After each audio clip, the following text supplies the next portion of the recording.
Hello, I'm Pam Carruthers of HealingStars.com.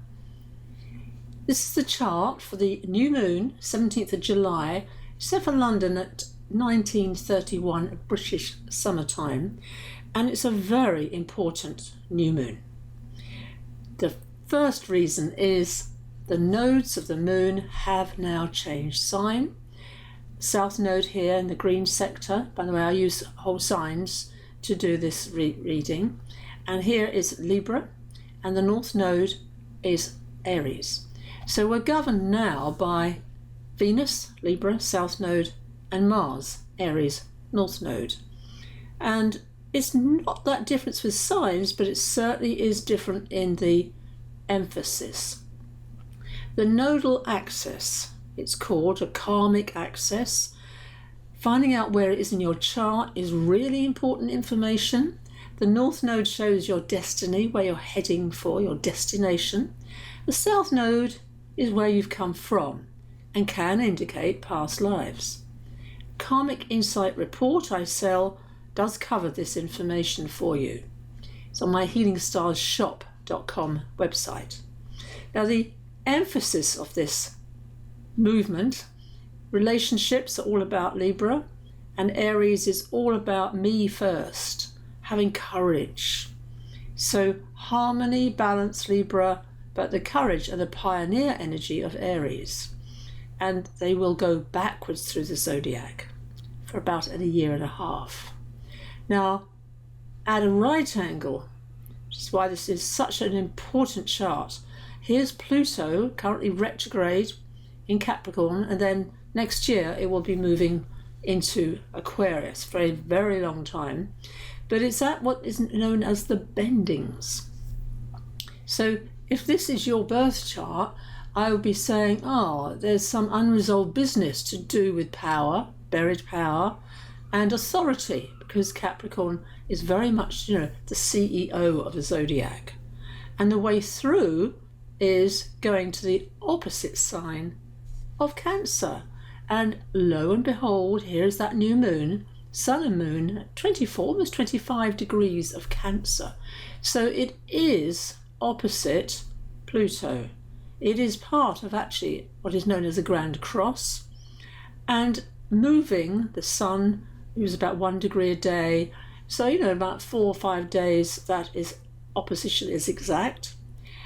Power struggles, power in the world to do with leaders, very much so, because leaders are always connected with Pluto.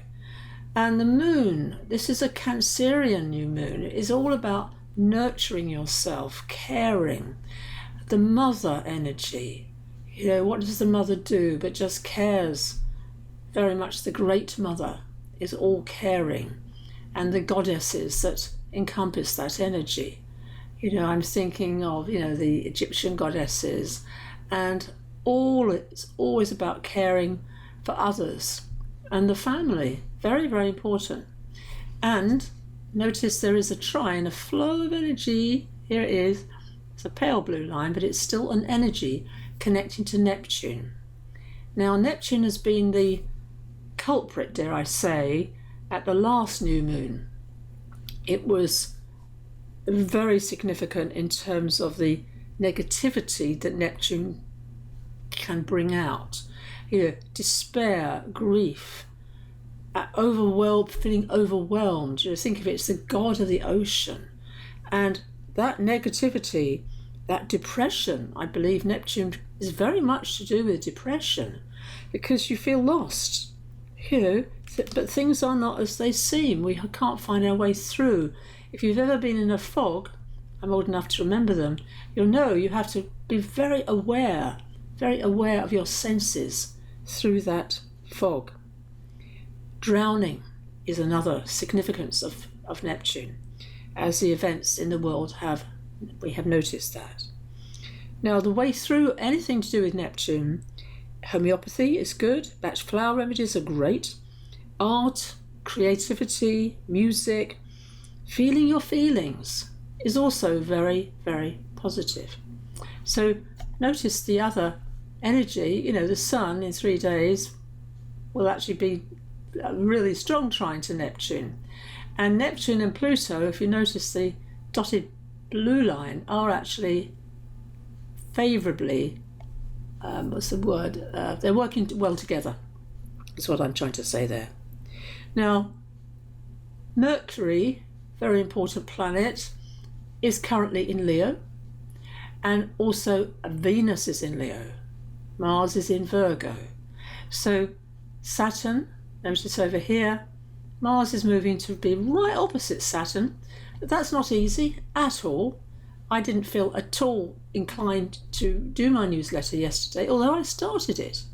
And the reason being, I was not seeing the whole picture, and I was really ignoring Pluto. At your peril. Anyhow, Mars in Virgo is governed in turn by Mercury. Mercury is governed in turn by the Sun, but the Sun and the Moon are in Cancer.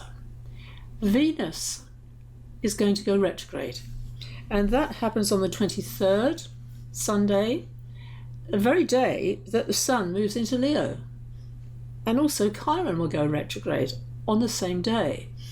Venus at the moment is an evening star, albeit at 28 degrees, there's the Sun at 24, that's very close. Venus is visible when it's 10 degrees away from the Sun. So I've been watching Venus in the night sky. However, it's hard to see now because it's so close to the horizon.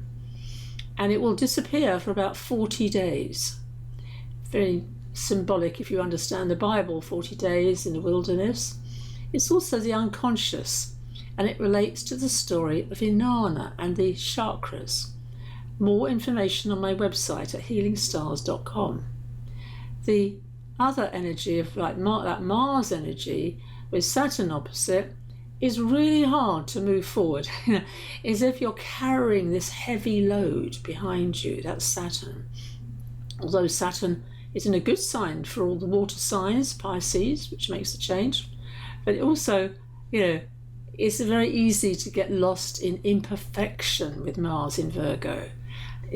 Nothing's right, nothing's perfect. And that's difficulty and procrastination. So forge ahead, but I would suggest wait a few days until this energy changes, which it will change on the 23rd. Then full-scale Leo energy. Leo is the archetype of the king or the queen. It's playful, it's very creative time of year. To complete projects that you might have started can now get the finishing touch, which is where Mars in Virgo is really, really helpful. So that Mars is good for all the earth signs. So if you are a Capricorn, a Taurus, a Virgo, Mars is really helping you at the moment. For Leos, Venus in Leo is all the fire signs. Sagittarius, Aries, Leo. So they're both getting a lot of boost at this time. However, there's always howevers, notice the other red line. It's hard to see things, when you've got so much going on. But the Mars energy, Mercury at a right angle to Jupiter. Now, Mercury moves fast, so that is only like a few days. But that's also having a big plan, Jupiter. But again, that feeling of, not quite right, is it right? Questioning. Mercury is always the messenger after all. And notice Jupiter in Taurus is all about reality and truth. Jupiter is always about truth and faith, important qualities, especially now in the world, what's happening right now in the world. So look at the positive. Notice the positive here, rather than get caught up in the negative and the negative self-talk is the word I'm looking for. And one of the themes I feel is really important right now is compassion. Compassion for yourself as well as others, and whatever personal problems people in the news have, big names, to extend that understanding of It's not easy being in the news, in the spotlight, as a star, or whatever you call it. Yeah. And that compassion I'm seeing is everywhere, that word right now. And allowing compassion and self-love for yourself.